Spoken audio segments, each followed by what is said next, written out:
رمضان کا مہینہ تھا، جب آخری عشرہ شروع ہوا آپ اعتکاف فرماتے تھے، جو جیسے یہ اس طرف ہماری مسجد میں یہ سمجھ لیں کہ جب امام کھڑا ہو قبلے کی طرف تو اس کی لیفٹ سائڈ پہ الٹے ہاتھ پہ اس طرف جو ہے وہ حضور صلی اللہ علیہ وسلم کا غرفہ تھا، کمرہ اس طرف تھا۔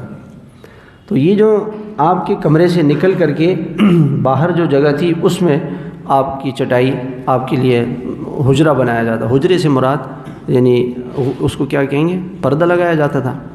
پردہ لگایا، اعتکاف میں جیسے پردے لگاتے ہیں ایسے پردے لگائے جاتے تھے، اور چٹائی سے پردے لگائے جاتے تھے، چٹائی وغیرہ یا اس طرح کوئی کپڑا وغیرہ ڈال دیا جاتا، اس میں آپ کی سریر مبارک، تخت مبارک، چارپائی وہاں پہ پڑی رہتی تھی۔ ابھی بھی اگر آپ جائیں گے تو حجرے مبارک کے ساتھ جو دیواریں ہیں اس میں ستون ہیں، اور اس میں ایک ستون پہ لکھا ہوا ہے اسطوانۃ السریر، یہ وہ ستون ہے جہاں آپ کی اعتکاف کے وقت کی چارپائی پڑی رہتی تھی، اس کو کہتے تھے۔ تو وہاں پہ آپ علیہ الصلوۃ والسلام سے حضرت عائشہ نے کہا کہ اللہ کے رسول میں بھی اعتکاف کرنا چاہتی ہوں۔ تو آپ نے فرمایا ٹھیک ہے، چونکہ گھر سے نکلیں اور اعتکاف کی جگہ پر آئے، اور اگر باہر جانا ہے تو مردوں کو تو پتہ بھی نہیں چلے گا، وہ گھر کے ساتھ ہی باہر جگہ ہے، اور اگر وضو وغیرہ کے لیے جانا ہے، گھر آنا جانا ہے تو اسی سے جائے گا۔ اگر یہاں پردہ لگا دیا جائے اس طرف کیا ہو رہا ہے پتہ ہی نہیں چل رہا، آپ نے اجازت دے دی۔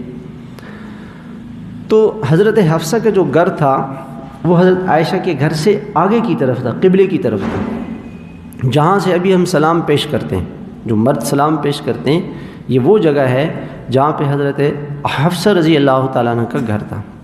تو انہوں نے کہا کہ اللہ کے رسول، انہوں نے کہا کہ آپ نے حضرت عائشہ کو اجازت دی ہے تو مجھے بھی اجازت دے دیں۔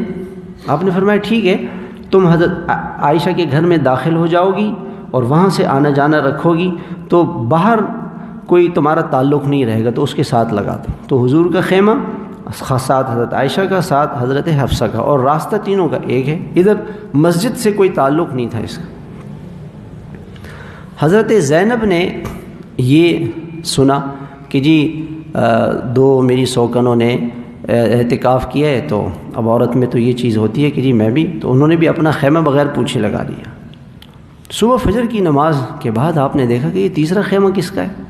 ان کا گھر اس طرف تھا، جیسے وہ کونا ہے اس کونے میں تھا، تو اب ان کو گھر سے نکل کر کے مسجد کو کراس کر کے اپنے خیمے میں آنا پڑتا تھا، تو مسجد میں لوگوں کی نظر پڑتی تھی کہ بھئی آ رہی ہیں جا رہی ہیں۔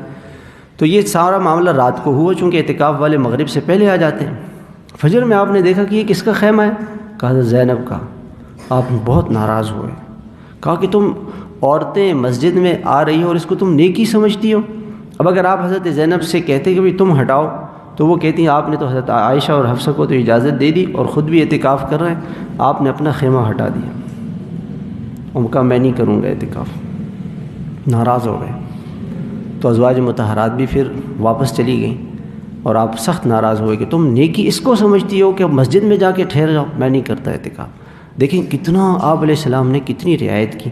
اگر آپ حضرت عائشہ اور حفصہ کو منع نہیں کر سکتے تھے کیونکہ اجازت دی تھی، اور حضرت زینب کو منع کرتے تو ان کا سوال یہ تھا کہ ان دونوں کو کیوں دی اور آپ خود کیوں کر رہے ہیں، آپ نے اپنا اعتکاف چھوڑ دیا تاکہ ان کو تکلیف نہ ہو کہ وہ یہ دل میں سوچیں کہ جی حضور تو خود اعتکاف کر رہے ہیں اور ہمیں روک رہے ہیں۔ آپ علیہ السلام نے اپنا خیمہ اٹھا دیا، ان تینوں نے بھی اٹھا دیا۔ پھر رمضان گزرنے کے بعد آپ نے اس اعتکاف کی قضا فرمائی 10 دن۔